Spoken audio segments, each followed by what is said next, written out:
Trigger warnings for transphobia, homophobia, and racism. This was not an easy video for us to make. It does not feel like a happy Black History Month. It doesn't feel like a happy time to be any of the marginalized identities that we are, most notably being Black and queer. And we've been working on this video, or had it on the back burner since September. And we just kind of want to get it out. We appreciate any support you can give by sharing the video and whatnot. If you like our content, feel free to peruse the rest of our channel. Some of it's political, but all of it's pretty intersectional. Also, I'll take a moment before the video starts to say thank you to our patrons who make doing this just a little bit easier. Void Walker System, Nova System, R2 Walker, and Valued Customer. Your support means a lot. Thank you very much. And to everyone else, please be kind to yourself, and if the video gets too much, feel free to bow out. Now, with all that out of the way, let's begin.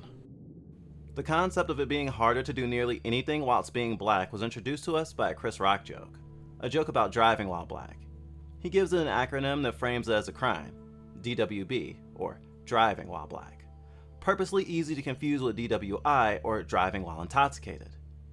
The joke is really interesting and, in my opinion, effective at illustrating a common marginalized experience that historically is responded to with skepticism. The joke takes the audience's expectation of driving in a dangerous situation and applies it to the struggle of being Black. Of course, the difference is, you can't stop yourself from being Black, but theoretically, you could choose to not drink when you are going to drive. Marginalized people struggle to relate our experiences to those who do not have a concept of how the world works for us. If stated plainly, many folks, even those who feel they are on the side of equality, have been known to be quite skeptical of the lived experiences they hear. The absurdity of a general culture of suspicion that you are perpetually doing something wrong sounds insane to anyone who's lived their life under an expectation of a fair society, or, at the very least, a polite one. Politeness doesn't equate to compassion, but many folks think that it does. There are people who benefit from privilege who have been led to believe that the world is kind, and that yes, there are injustices, but by and large, if you're nice and follow the rules, society won't be cruel. Accounts of being harassed by cops for no reason to the point of it being a threat to one's life counter that narrative, and because of this, makes it real damn hard to talk about how systemic injustice operates, let alone talk about the daily challenges we face that our privileged would-be allies seldom think about. And hell, committed allies too. A lot of time people get defensive and shit because of their complacency and benefit within a system that, if we challenge, seems to challenge if they're a good person or not. But it's not so black and white. Yes, you benefit from white privilege, and that's a problem, but the system operates so well because you don't have to think about it. It benefits from your apathy and inattention. Most people aren't violent racists. They just keep their heads down to marginalize folks' peril. Some jump to defend things or put the responsibility for the injustice on you. There must have been a miscommunication. You're being hyperbolic, right?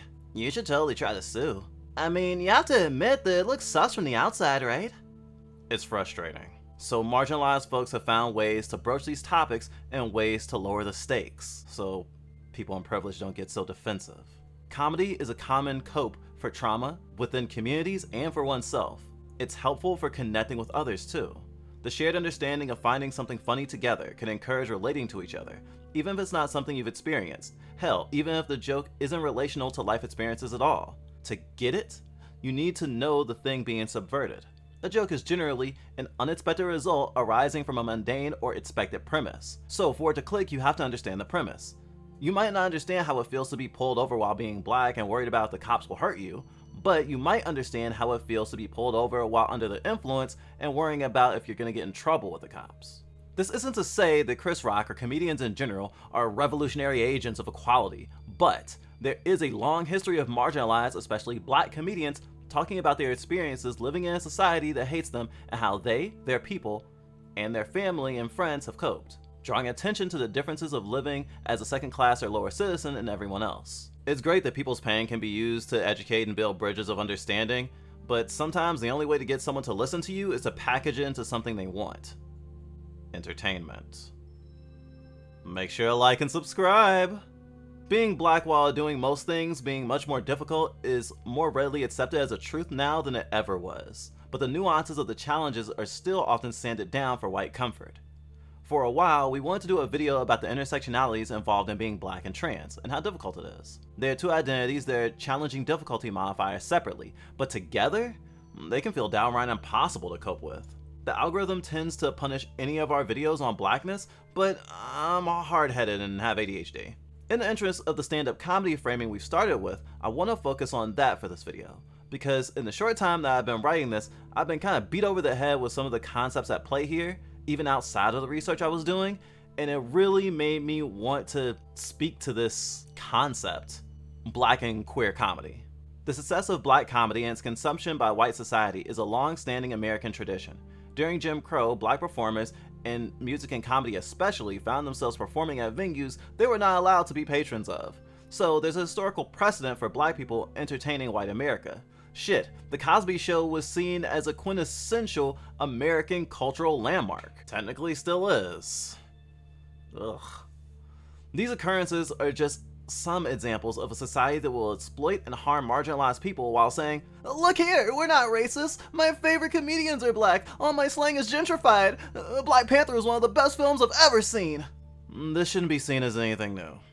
Both queer folks and black folks get to be assaulted with images of excellence from their communities to be held to an impossible standard by all the time. Expecting a queer person to be good at acting or music is the gay version of expecting a black person to be into sports. One of the biggest differences in the comparison of those communities is the fact that if one is queer, they can be closeted. The closest a black person can get to operating that way in society is to never leave their house and only interact with people online or on the phone.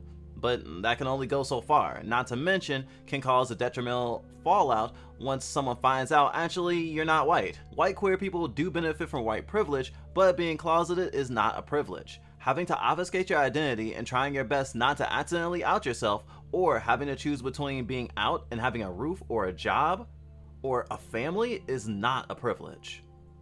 If you look at black stand-up and queer stand-up, despite the differences, there are a lot of similar vibes. Jokes about how cishet or white folks live in a very different reality than the rest of us.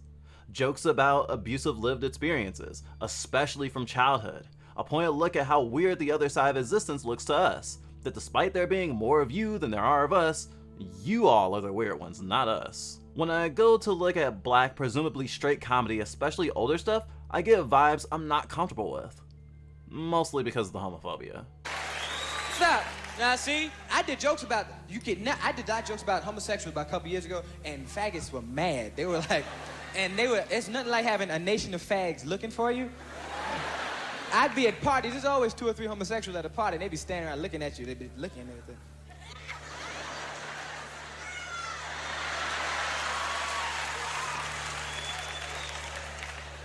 He's an asshole. I can't travel the country freely no more. I can't go to San Francisco. They got a 24-hour homo watch waiting for me in the airport.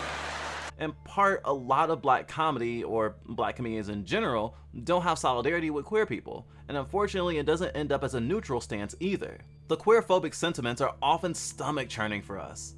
But it's not only in the past, as exemplified by Dave Chappelle's pride in being on Team Turf, or Kevin Hart's past jokes about how badly he'd treat his son if he turned out to be gay, and both of their subsequent blaming of cancel culture for their criticism. So, for black queer people such as ourselves, it's easily isolating and humiliating to sit through some stand-up comedy specials we'd be expected to love. I'm sure that there are racist, queer stand-up comedians, but I don't think it's as common, or at least as visible, as the inverse. Even when you have intersectionality, there's a pressure to appeal to bigotry in one form or another. While writing this, I decided to listen to some Richard Pryor, considering he's one of the best comedians ever, regardless of race. And jumping to a random section of a special, I started listening to him talking about the black experience, and I felt really connected with what he was saying. Even if he uses the N-word a lot more than I would like, and kinda kills the joke for me a lot of the time.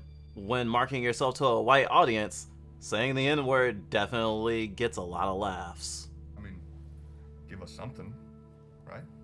These boring cunts are at every single one of my parties. You're different, man. Make an impression.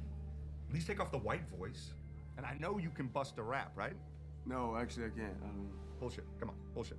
I can't, man. I mean, I can listen to rap well, but I just can't rap. It's actually embarrassing. I don't know. I think he's lying. I think you can rap. I think you should rap. Rap, rap, rap, rap, rap, rap, rap, rap, rap. Nigga shit, nigga shit, nigga, nigga, nigga shit. Nigga shit, nigga shit, nigga, nigga, nigga shit, nigga shit, nigga shit, nigga shit, nigga shit.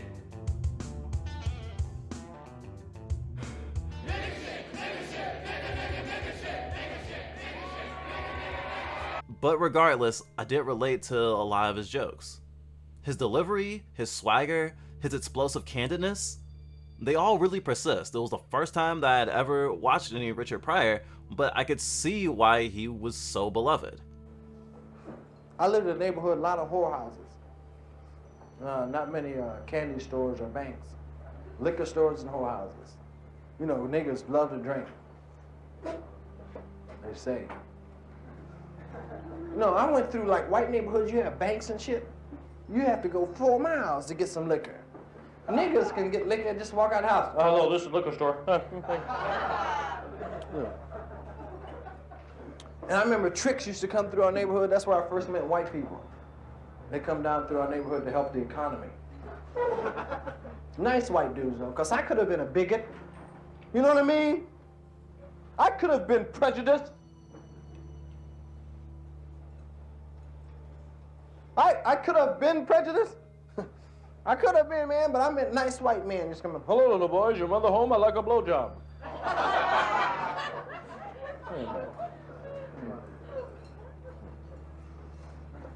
I wonder what would happen if niggas go through white neighborhoods doing that. Hey, man, is your mama home? Tell the bitch we want to fuck. I could really see how this is a guy who would set himself on fire for a bit. Although it turns out that that may have had more to do with his drug addiction than him thinking it was like a really funny joke. But then I arrived at a part of his set that was about gay people. No, never fuck a faggot. No, I like to say this on film, because to all American male persons, never fuck a faggot, because they will lie. They always say, I won't tell. They lie. They can't wait till you finish fucking them. Well, guess who was here, honey? Girl, look here. Well, the nigga got more bitch in him than me. Don't ever give a faggot head, because you really be low down there, right? Y'all act like you ain't never sucked a dick or something. Yeah, I mean, no sirree, Bob. We've never ever touched a penis in our lives. We're real men. I sucked a dick. You can get a habit from sucking dick. You know, become a dick junkie. You can only do it maybe 3 times. You do it more than that, you get a habit. You be, I gotta have a dick. No, please. Doctor, I have a cock in my mouth. Now, despite my knee-jerk response to turning it off right off the bat, I'm kinda conflicted. I think the F-slur's use here is just bad, but this joke is funny to me, and in our experience speaks to something you might experience in the queer community. Not only that, but the phrasing is of someone who has frankly sucked dick. Hell, he even says it. The implication is that Pryor had gay sets, but then got outed. And make no mistake here, this is outing and this is an issue. However, complaining to a mostly white, mostly straight audience about how mean and catty gay people are is not a good look. Although, as a queer person, the concept of having sets or being in a relationship with someone who will either not admit that they are gay or are extremely closeted isn't lost on me. And especially in the sense of trying to keep straight privilege while being gay, I can understand the temptation to humble a motherfucker. Oh, you're not gay? Shit, your prostate must be malfunctioning then. On one hand, the stereotype that gay people are vain and gossipy and flamboyant is sometimes even maintained by the queer community. But the framing here is gross, especially since Pryor's bisexuality was not public knowledge while he was performing. Even if he was queer, his status as a straight comedian at the time definitely makes this joke punching down. On the other hand, if the context of outing someone as dangerous were part of the joke, it wouldn't be so bad, even with the pre-reform slur in the bit. The thing is, being closeted can save your life, and the possible trivialization of someone's status can hurt them. There's a very intersectional take here too. If Pryor was having sex with rich white people, it makes sense that they would treat Pryor's desire for discretion as unimportant. He's rich, what does he care? This attitude would not be as prevalent in queer communities that aren't affluent, most notably Black queer communities, because Black folks will often know first or second hand of the enormous tragedies that outing can lead to. Any queer person really can. A lot of queer people have lost friends and lovers from a poorly timed outing, or someone walking in or being home at the exact wrong time. One misstep and you could end up dead, or homeless, or assaulted. In fact, your circle could be an interconnected web of out folks, closeted folks, semi-closeted, and semi-out folks, even today. Chances are the potential partners Prior had, wow, say that 3 times fast, were less likely to be queers of color, particularly because of his preference for white partners, and because of his fame. That, coupled with the still prevalent misconception that being queer is more of a white thing, probably colored his perception quite a bit. No pun intended. Moreover, being anything is potentially harder while being Black. It can be a challenge to find Black queer communities because of the strong need for many to be closeted until adulthood. So building a safety net and a community of queer friends sometimes is impossible to navigate other than by accident. And this isn't even always from homophobic families. Sometimes it's from homophobic communities and the intersections of oppression. Sometimes you get pressure from family to not come out because they fear for your safety. The result? Even for poor queer people like us, you find that the more accepting environments you'll find yourself in tend to be more white. We often don't have the power or resources to cultivate our own spaces, and the intersectionally relevant communities that might have an interest in addressing these things also have the same damn problem, so they stack. Prior's queerness was only speculative at the time that he joked about having gay sets, but since his death, people close to him have talked about it publicly. However, the most high-profile mention of this concerns his alleged sexual relationship with late actor Marlon Brando. One of Brando's sons and one of Prior's daughters both regard such claims as slanderous, even though they come from people pretty close to him. A friend, Quincy Jones, and his ex-wife, then wife again, Jennifer Lee. All of you who touted faux news and preach about wanting Blacks to be represented in a great light and then posted Q's interview are irrelevant and full of your own BS. Q was once a brilliant producer who was losing his mind and decided to garner publicity for himself with a sensationalized interview, and because y'all think and equate fame and money with decency, you ate it up like thirsty dogs as he spewed out a lie about my father who's not here to defend himself. It's not shocking to see this reaction because cishet people in a queer person's life tend to have a hard time accepting that their loved one is queer, even if the person says it themselves to their face.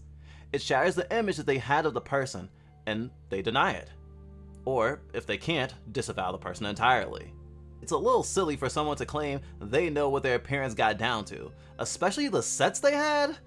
It's creepily arrogant to assume you know everything about someone's life, even if you love them. Especially if they had much of a life before you existed.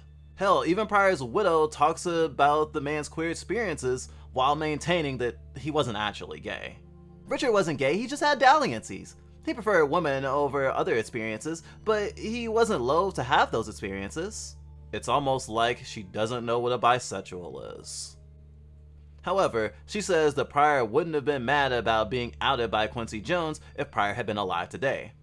I don't know about that one though.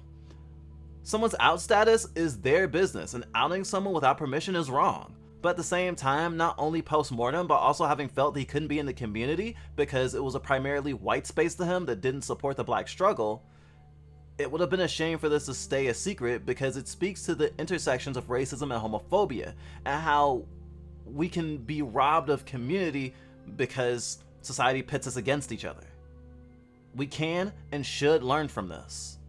This can be confusing, and of course there's always going to be arguments about if someone who's dead was queer or not.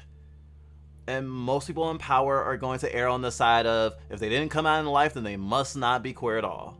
But I think how Brando and Prior's loved ones try to bar the men from being queer, some of them even equating being identified as queer as slandering them, shows just how disgraceful being queer is still seen as. Though most of the people alive who have some relationship with Prior in this argument are boomers. However, it's not new that many people try to deny their queerness even if it stares them in the face, and the epitome of this is, of course, disavowing being queer while doing queer shit. You know, kinda like the joke that Prior made. It's like saying you're not a furry even though you have a fursona and a fursuit, but you don't go to cons or awu in public. In life, for Prior, it seems that he made a choice to support his blackness at the peril of his queerness. Something you may not know is that Dave Chappelle was not the first black comedian to be queerphobic at the Hollywood Bowl. Prior did it even better. In 1977, Prior got booed off stage for being homophobic at a gay rights benefit. This is admittedly tragic, for it's the last time that he seemed to interact with the queer community publicly in a positive light. He was admitting that, hey, I'm kind of one of you. Not necessarily one of you, but I know the party. I know what happens. I'm down. Though some people might disagree, I have no problem seeing Prior as queer, and his ex-wife's comment about trying to connect with that queer audience and failing, but ultimately not being gay, I think is an interesting framing for what seems obvious to me. This show is when Prior turned his back on the queer community. If this show had gone well, his legacy might have been much different in a perspective of queer history. What got him booed off stage is something Dave Chappelle gets applause for nowadays, telling the queer community the only parts of it that matter are the privileged white ones. I came here for human rights. I have sucked at it. It's the first time in my life I ever realized that faggots are prejudiced. Because I don't see no niggas out here. And when the niggas was burning down Watch, you motherfuckers was doing what you wanted to do on Hollywood Boulevard, didn't give a shit about it. And kiss my happy, rich, black ass. To Chappelle's benefit, he's much more articulate in his criticism of the queer community, and so it's easier to see the truth in his frustration, even if he's misrepresenting the queer community by not acknowledging the existence of queers of color. I've never had a problem with transgender people. If you listen to what I'm saying, clearly, my problem has always been with white people. Hey, Punk biting the editing booth right now, trying to finish up, but I wanted to put an aside here since we felt like Dusk didn't say enough about Dave's assertions on this particular joke before moving on to his next point. There are valid criticisms one can have of white queer folk, which Dusk will go on to speak to in a moment. However, Dave's assertion that he's only criticizing white trans people feels particularly disingenuous when he goes on to say that the white people he criticizes in his work use being trans as a way to escape criticism while still being racist. We didn't use a full version of this clip here because we're already worried about copyright shenanigans, and Dave goes on to use the hard R N-word to drive home his point about white trans racists, and this vid is already painful enough to make, so we decided to leave that out for our own mental health as well. Transphobes who claim people transition in order to get access to women's bathrooms for nefarious purposes are using the same logic as Dave when he asserts that trans people transition in order to get away with racism. This is harmful rhetoric as it implies that being trans is a tool to get away with wrongdoings. When many trans people, ourselves included, have not stopped saying that being trans literally puts one's life in danger, the risk of loss of family, community, employment, and safety by transitioning or just being visible are not taken lightly. The likelihood of transitioning for political brownie points, to win arguments, or for popularity or preying on others is extremely low because of these risks. And when folks like Dave Chappelle imply otherwise, they're doing real harm and giving people justification they'll use to harm trans people, white, black, or otherwise. Both men did call attention to the fact that racism in the queer community does exist. That white queer folk can be apathetic about what happens to other marginalized folks. That some just want to assimilate and not be a minority anymore, which leaves other minorities behind. White queer people do still benefit from white privilege. Hell, it's the reason why white stealth trans people make us uncomfortable, because they can assimilate and we cannot. And in order to maintain their privilege, they cannot really do anything for other trans people. At least not publicly. But what's absolutely frustrating in both cases is the privilege both men had in being rich. Because of their wealth, they are isolated most from the people who could tell them in a constructive setting why they are misguided. Not to mention the power imbalance that exists now of any poor person trying to take Dave Chappelle to task, or Prior when he was alive. In Pryor's case, he says it outright. He tells off the audience, putting focus on the fact that his wealth means their approval of him isn't necessary. He doesn't need to cater to white comfort. Many black people wish they could do this to a room full of white people, but especially the ones that control their fate, like landlords, bosses, people who judge them in public, or would want to call police on them for just being around, and much, much more.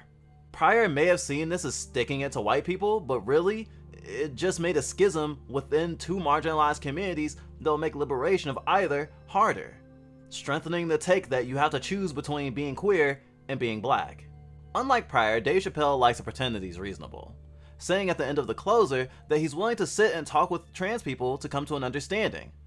But then he wasn't down for it when trans employees at Netflix actually tried to advocate for their community and themselves in conversation with Netflix and Chappelle.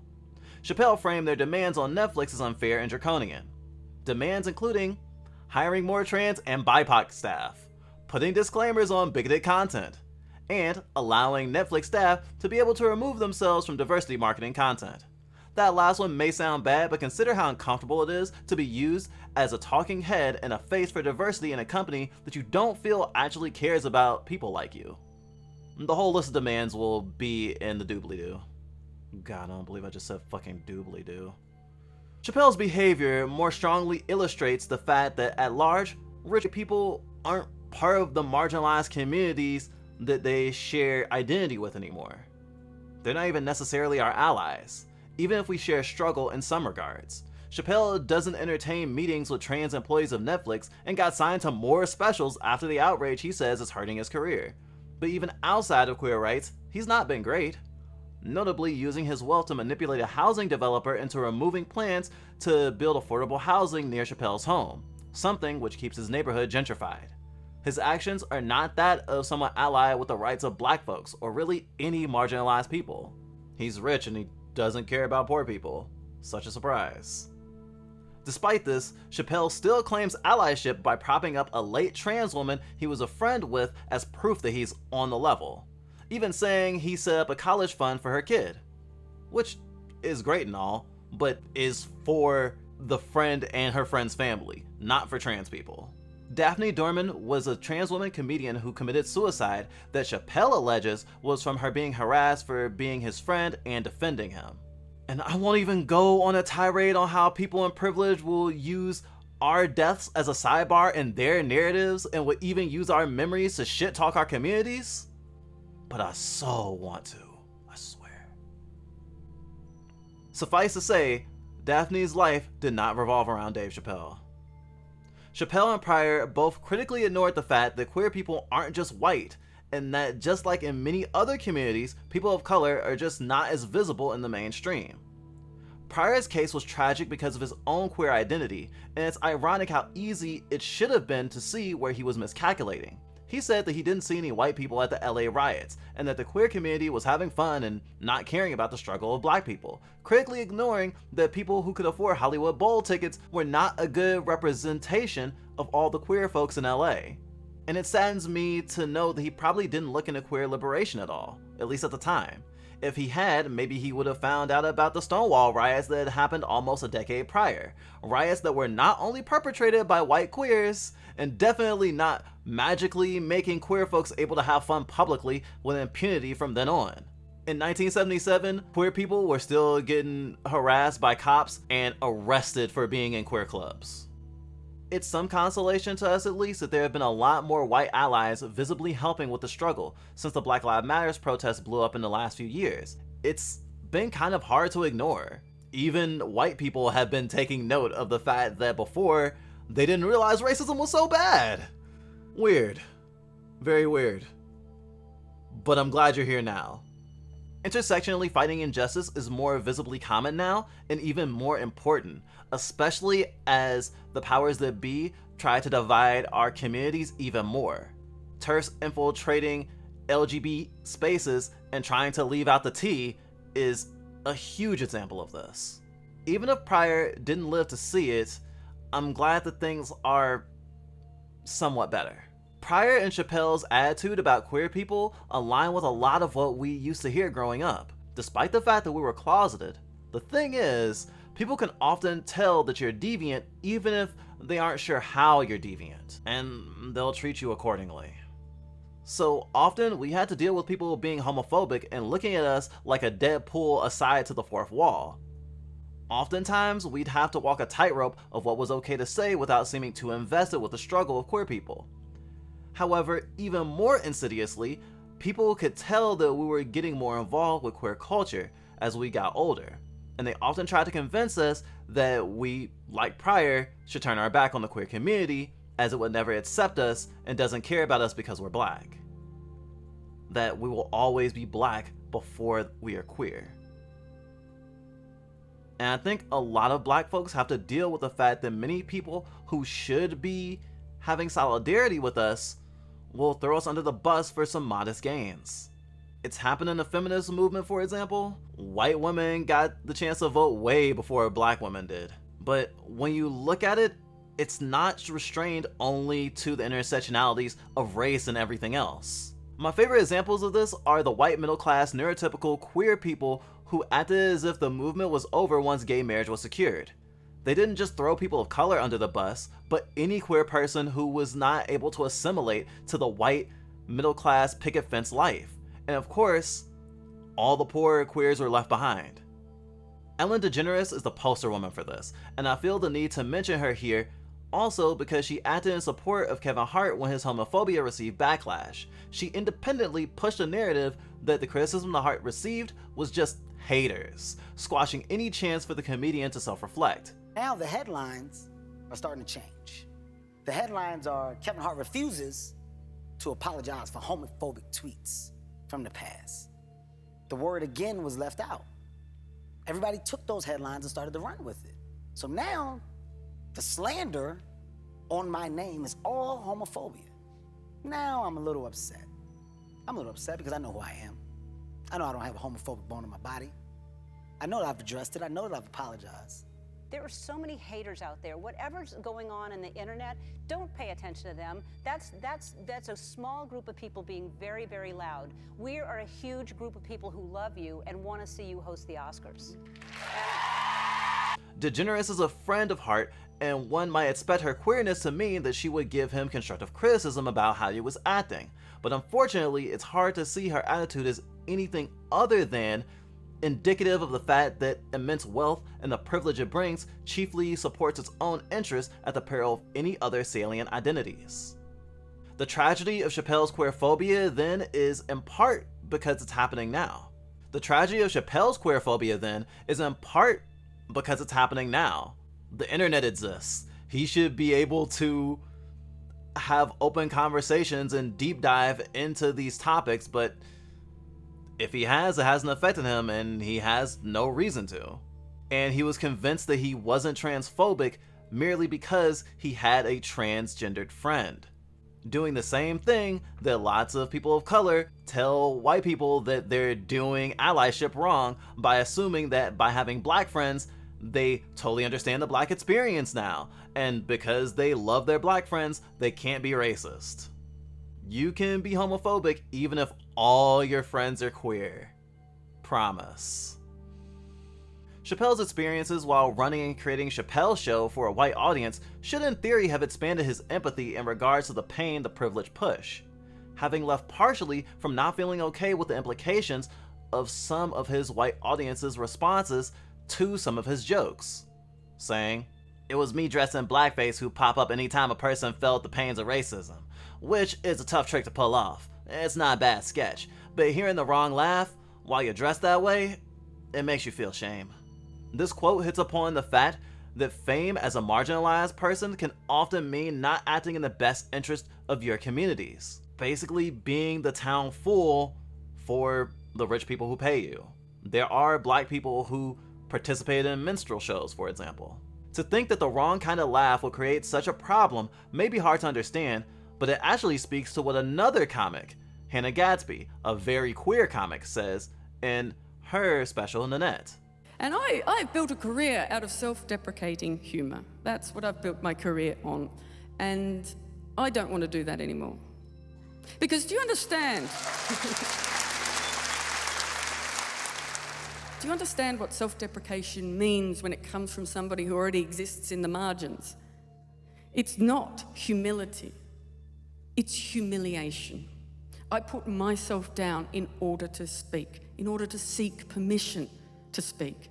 And I simply will not do that anymore, not to myself or anybody who identifies with me.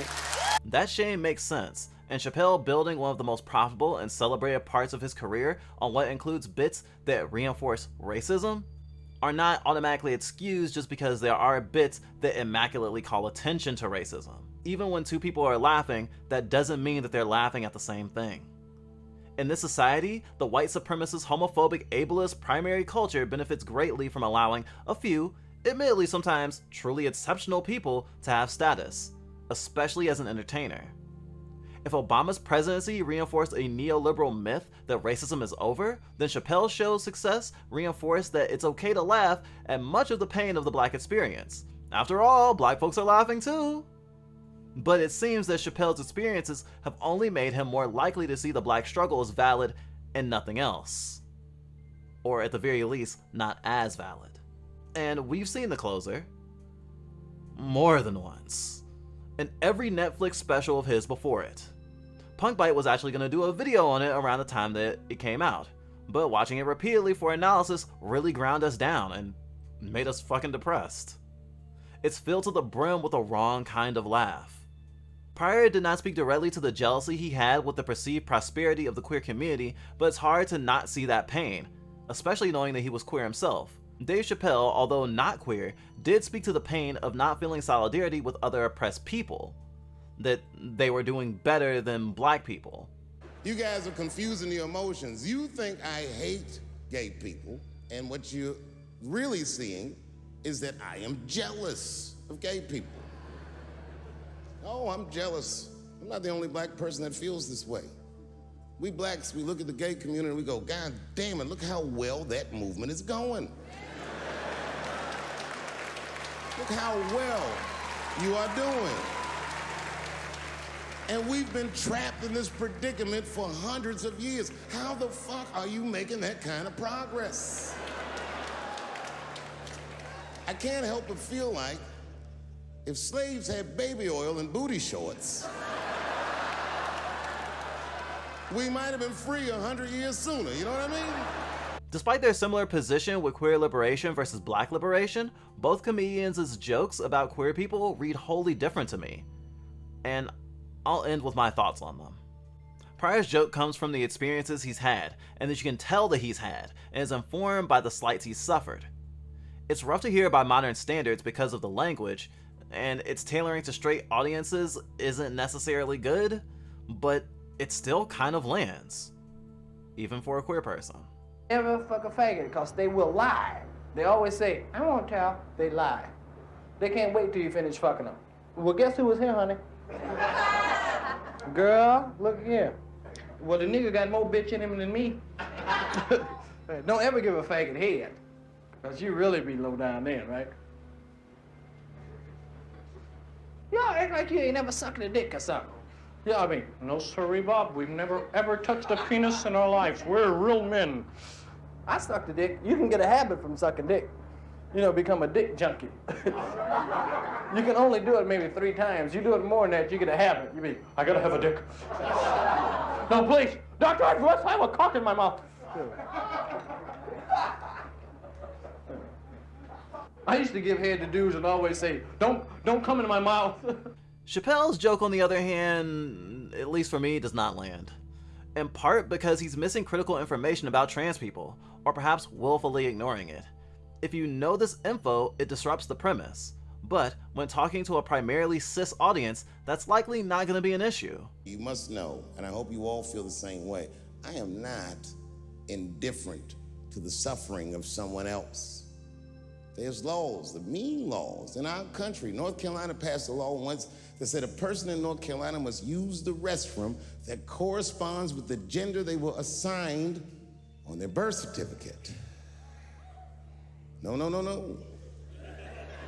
No, that's not a good law. That's a mean law. No American should have to present a birth certificate to take a shit at Walmart in Greensboro, North Carolina, where the baby shot and killed a motherfucker. You have to ask yourself, if you're thinking about it, who are these laws designed to protect? Like, let's say they designed this law to protect me, my interests. Transphobic comedian Dave Chappelle. Now I'm standing at the urinal taking a leak. And this is what this law is gonna do. And suddenly, a woman walks into the men's room. I'm gonna be like, that's strange.